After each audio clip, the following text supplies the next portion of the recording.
It's November 15th, 2024, and I'm with Mr. John J. Jeckovich, and we're reading his book, a long book, 900 pages, titled Their Mother's Sons. It takes Mr. Jeckovich from the time he's 11 when he began caring for his mother, all the way to the end of his mother's life when she was approximately 89. Mr. John J. Jeckovich is a World War II veteran, and he's highly decorated with the Purple Heart and 2 Bronze Stars. Mr. Jeckovich was a heavy machine gun gunner during World War II, right on the front line. Mr. Jeckovich was shot up by a sniper. He was bombed, he's been stabbed, and trench foot, and frostbite. I got the frostbite now. Your frostbite still bothering you? Yeah. 80 years later. 80 years later. Wow. Look at all that lumber. Yeah. Mr. Jeckovich was from Company H, the 2nd Battalion, of the 291st Regiment of the 75th Infantry Division of the U.S. Army during World War II. Mr. Jeckovich's division was affectionately called the Diaper Division. Why was that? Well, they're all young kids. 17, 18, 19. That's combat age. Yeah. 33s. 33 is a code for teenagers being combat age, because you might not think, but if you have a 25 or 30-year-old fighting on the front line and a 19-year-old, the 19-year-old could take all the pressure and the time and they have the energy to fight. But when you're 25 or 30, what happens then? They slash off. You lose it. Yeah. You lose it. You absolutely lose it. 25 and up, you're not really in fighting age. 18, 17, 18, 19, and that's what they're still looking for today. Mr. Jeckovich, during World War II, there was 15,400,000 beautiful young men and women who were in the war of World War II, and 14,500,000 are gone, and 15,300,000 are gone. We have less than 100,000 left, but they're mostly rear echelon. What is rear echelon? Rear echelon is the support groups. They handle the supplies and all that stuff. They're not up in the front lines. They never made it to the front line. They're not combats, no. Not combat, but they are an important part to supply all the ammunition and food and anything else under the sun. But with World War II veterans, most of them are in their late 90s or early 100s, and most of these guys, there's only like 6,000 or 7,000 left of the combat duty veterans, as Mr. Jeckovich, and we're losing them at a rate of 150 per day. 150 per day? We're losing 150 per day. So do the math. Yeah. So now's your time to ask a real World War II combat veteran any questions. Text Mr. Jeckovich at 407-366-0000. 407-366-0000. Mr. Jeckovich will gladly answer all and every text, regardless of its nature. As we say on the beautiful island of Hague Point to Fusky Island, we title it another way. Text Mr. Jeckovich at 407-366-0000. Text Mr. Jeckovich at 407-366-0000. Before I start your book, Mr. Jeckovich, what is your dog tag? 42965. Right on the money. I woke up the computer. We're in Studio F today, and it seems like everything's working. All power is on. Mr. Jeckovich lives by the motto, yesterday is history, tomorrow is a mystery, and today is a gift. And today is a gift. So it's a wonderful book Mr. Jeckovich wrote, basically about taking care of his mother and in the war and things of that nature, growing up in Niagara Falls, New York. Would you ever want to move back there? No. But you enjoyed the time you were there. Oh, yeah, I was a kid then. A lot of people didn't realize that most immigrants, hard-working immigrants, not what we're speaking of today, really hard-working immigrants. If you didn't work, you didn't eat. And the immigrants back then would not take a handout. You could give all the money in the world, they wouldn't accept it unless they worked for it. But it's a very interesting fact. Niagara Falls was a city back then.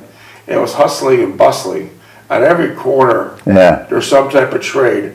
Most of the immigrants came to Niagara Falls, New York. Honeymoon of the world. Honeymoon, it was nicknamed the honeymoon capital of the world, and now they lost that.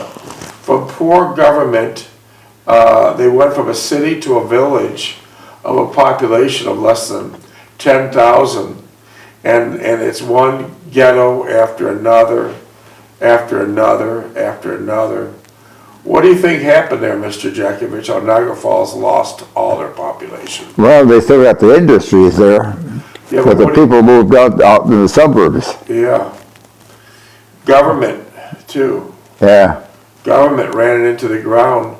Like, for example, Mr. Jeckovich had a thriving laundromat right in the downtown section of Niagara Falls, New York. It was named Duplex Giant Wash, Duplex Giant Wash, and it was a really thriving business with many other businesses surrounded by it.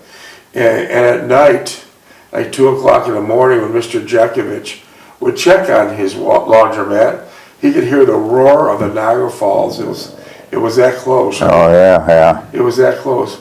But the great minds of the government told Mr. Jeckovich, we're going to bulldoze down your laundromat and we're going to put in this convention center. Nah. What happened to the convention center? It folded up. It folded up. It never made it. Lost a lot of business. So they got rid of all those beautiful mom and pop businesses for some fool's idea of a convention center that was a total and dismal flop.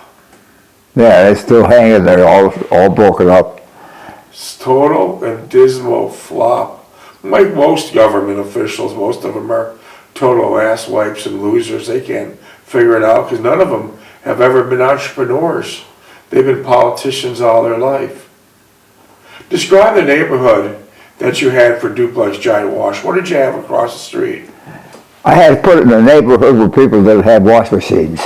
Yeah, but what kind of businesses did you have surrounded by you?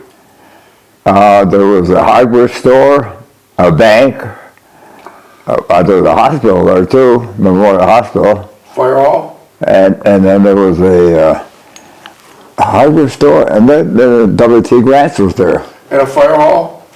Fire hall. They were there for years. Yeah. And so the interesting fact, you could throw a stone from Mr. Jeckovich's laundromat, and you could be on the Canadian side of Niagara Falls, New York. Now think about it. Now, in 2024, Niagara Falls, New York is one ghetto. It's a ghetto, let's be honest, it's a ghetto overrun with crime, overrun with politicians making one bad decision after another for themselves. And now you throw a stone and you're on the Canadian side. What's the Canadian side? Beautiful, beautiful, well grew, everything's shop over there, ship shop over there. It's like Disney. They got towers and businesses and hotels. And believe it or not, they still have hundreds of souvenir shops. On the New York side, you couldn't, one souvenir shop wouldn't make it. One souvenir shop wouldn't even make it. So you got to completely contrast how one set of government on the Canadian side ran a beautiful operation, and the others were basically greedy pigs. They had all these little projects just to line their pockets. Yeah. And once they lined their pockets, like all the other pigs, they went to Florida with a bushel full of money. But they left all the citizens hanging. They left all the citizens hanging. At one time, there was 22 Catholic churches and 18 Catholic schools in Niagara Falls, New York. Now it'd be hard to find one. Holy Rosary is still there. Yeah, well, that's not even a Catholic church anymore. No? No. There used to be, for example, Holy Rosary, and a block away there would be St. Stanislaus. These are both Catholic schools and Catholic churches, less than a block away. Figure that out. It's amazing. They're all pretty much gone. There might be one Catholic church in LaSalle, but they're all pretty much gone. They're all gone. Wow. Would you ever think about opening a business in Niagara Falls? No, no. The culture's not there, no. And how would the people treat your machines today? Happen? Today, how would the people of today treat your washers and dryers machines? Yeah, they wouldn't. They'd be inconsiderate. Inconsiderate, they destroy them. And I'll give you an example. In New York City, I just read last week, there was 49 laundromats. These are people that put their life savings to open up a laundromat, to try to make a living out of having a laundromat. All 49 laundromats in New York City were completely ransacked and destroyed by illegal aliens. There wasn't 1/4 left in any machine. And these laundromats were in a dismal shape and completely destroyed by the illegal aliens. And now these families who ran them, they simply don't have the money to start over again. No. It costs a lot of money to start a business today. A lot of money. They ran them into the ground. And the legal immigrants didn't give it a second thought. Yeah. Didn't give it a second thought. So in comparison, when Mr. Jeckovich's family came from the old countries, they worked hard. They worked very hard, and many of them had 3 or 4 jobs, and they're very respectful. In fact, Mr. Jeckovich's father worked so hard, at the age of 43, laying cement, he died of a heart attack. And that's where this book comes from. Their mother's sons, where Mr. Jeckovich had to pick up the pieces and at 11, 12 years old and take care of his mother because his father was gone. His father was totally gone. And then Mr. Jeckovich was right in the middle of World War II. Instead of him enlisting, he waited till he got drafted so he could spend more time caring for his mother. When you enlist, you could get a better position in the military. You could pick a better position. But when you're drafted, you take what you get. Yeah. So he took less when he got drafted, just so he could spend some time with his mother. Is that correct? Yes, that's right. That's right. That's right. Where were you? Where were you when December 7, 1941, Pearl Harbor hit?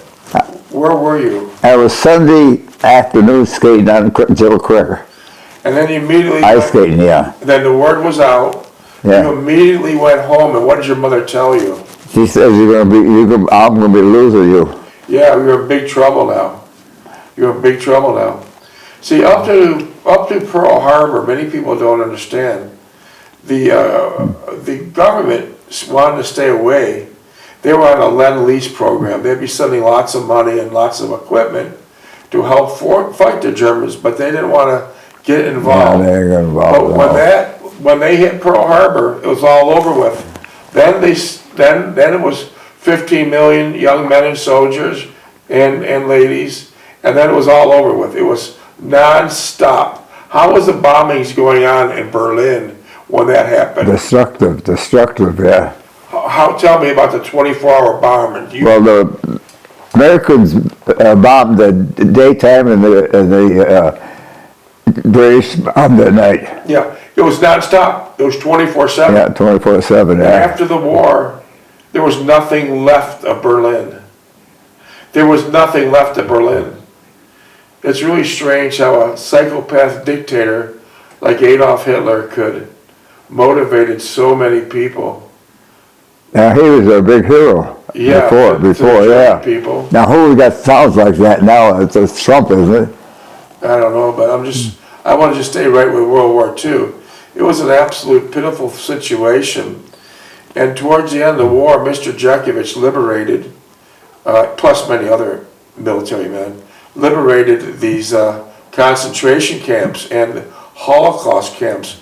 And what these guys seen here, even the most seasoned soldier couldn't stomach. These guys were busting, these military young guys, Mr. Jeckovich and crew, were busting down the gates, running over the fences, and they couldn't believe what they seen. And they caught the German guards, they got the German soldiers occupying these concentration camps off guard because they never thought they would come here so early Yeah. to save these. They caught them off guard, and many of these Nazi soldiers, they were abandoning the place like a rat would abandon a sinking ship. And it was a horrible situation. They caught the Germans off guard because they never thought these young men were going to be coming in so quickly. And what they seen was one horror after a horror after a horror after a horror. They seen bizarre and horrifying medical experiments. During the concentration camps, the Nazis had some big thing about twins. They pulled in 3,000 twins and all around Poland and Germany and Paris. They pulled in 3,000 twins, and they did unbelievable experiments on them. Out of 3,000 sets of twins, only 200 survived. They would do bizarre things such as sewing them together to be one. Why? What was the purpose other than pure torture? And it was just pure torture. No, they were experimenting with them too. Yeah. Or they put an air tank on your mouth until it blew the hell out of your lungs. And then what would they do? This was an unbelievable torture. Things that you couldn't even imagine how a person could do, couldn't do. And you know, even the secretaries that were working in these concentration camps, they were just as guilty because they all knew what was going on. They seen young men at 65 and 70 pounds that don't even have enough power to stand.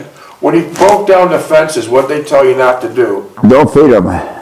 And why is that? Well, the system isn't regulated yet. That's right.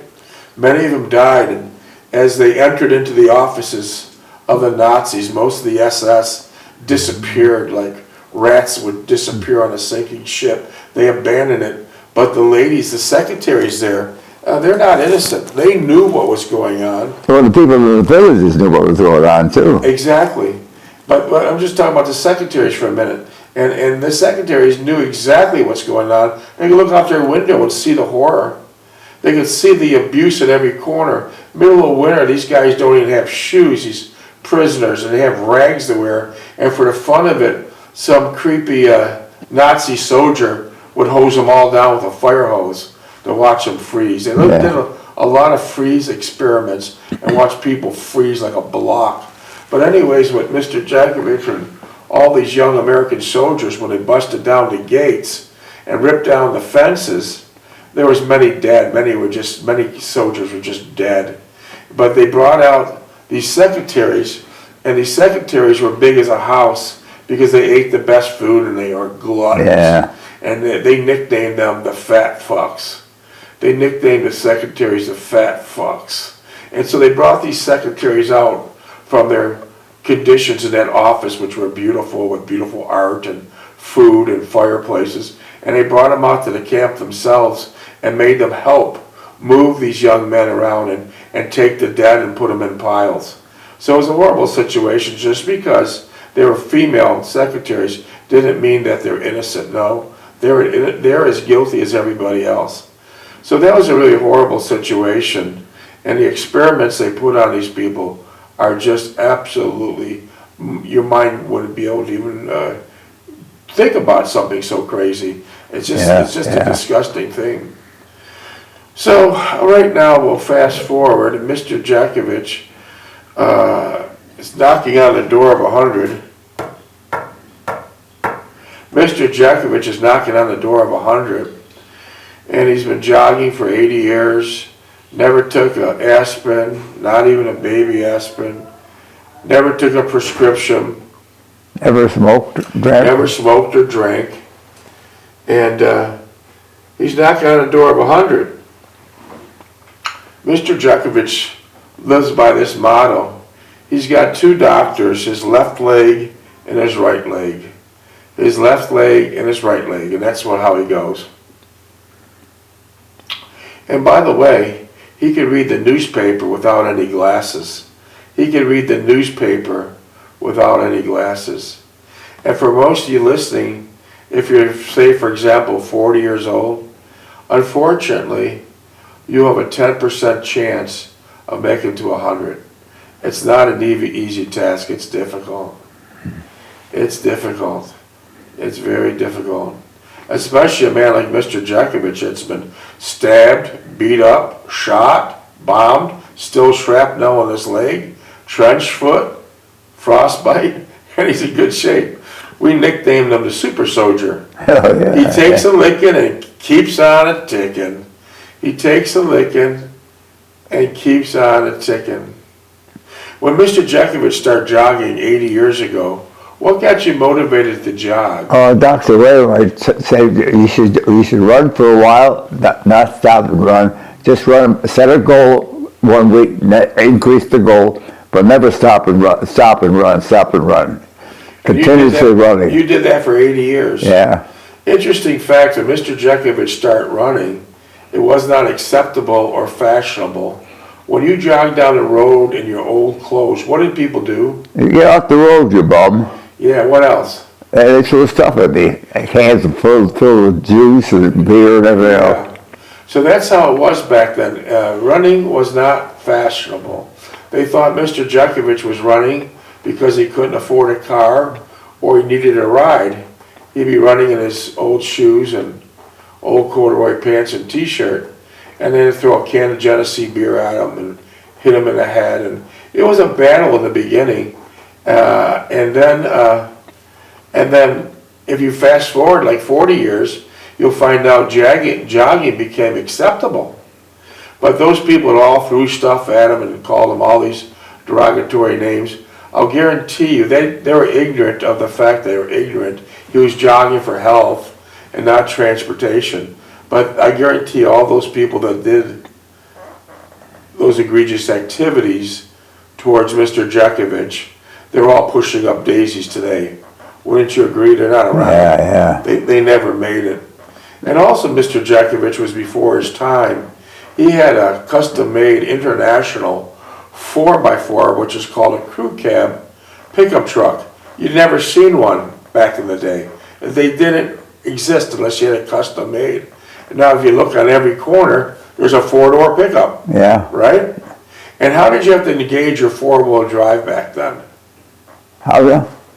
You're in 4-wheel. Now you go out and turn the hubs in each wheel. That's right. That's right. And also Mr. Jeckovich was before his time. He had another vehicle that was a SUV International. And you would never ever see an International, you would never see an SUV on the road. It didn't exist except the few that Mr. Jeckovich got his hands on. And what did they nickname you in that SUV? Green Hornet. Yeah, because it was such a big vehicle. And Delphine loved that car. Whenever you went, people noticed you. Yeah. Now there again, today, you see an SUV on every corner. Yeah. So jogging before his time, 4-door truck, crew cab before his time, SUV before his time. That's a very interesting fact. Now today on the way to the studio, I've seen several people jogging. It's a commonplace. And they're all wearing these very expensive clothes and pants and shoes and scarves, water bottles, matching gloves. As time went on, did you ever get dressed up that way? No. How did you always run to the end? Pair of old sneakers, or sneakers had to be in good shape to run. And a pair of pants, corduroy pants, and a t-shirt. Did you ever wear shorts? No. Did you ever carry a water bottle? No. Did you ever have earphones on? No. No. Earphones. Did you ever have a matching hat to No. match your clothes? Yeah. So you would never have done that. No. Why do you think these people get dressed up in such a fashion? Why do you They thought that's what the people were doing. Monkey see, monkey do. Yeah. You weren't following anybody. You weren't following anyone. You just dressed the way you wanted to.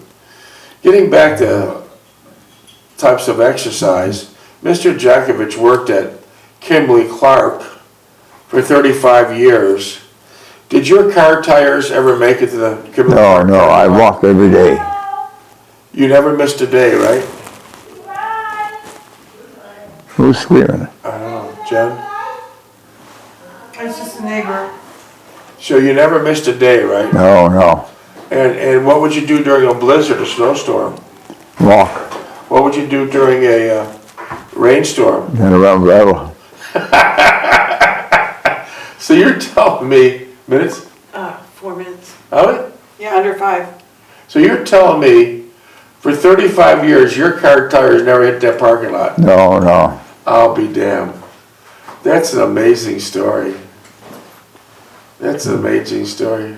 We're reading chapter 20 today, and this is when Mr. Jeckovich is making wedding plans. He's engaged to Delphine Stulak that he met. Where'd you meet Delphine? Buffalo, New York. And where was it? That's all. Delwood Ballroom. Downwood Ballroom, yeah. Second floor.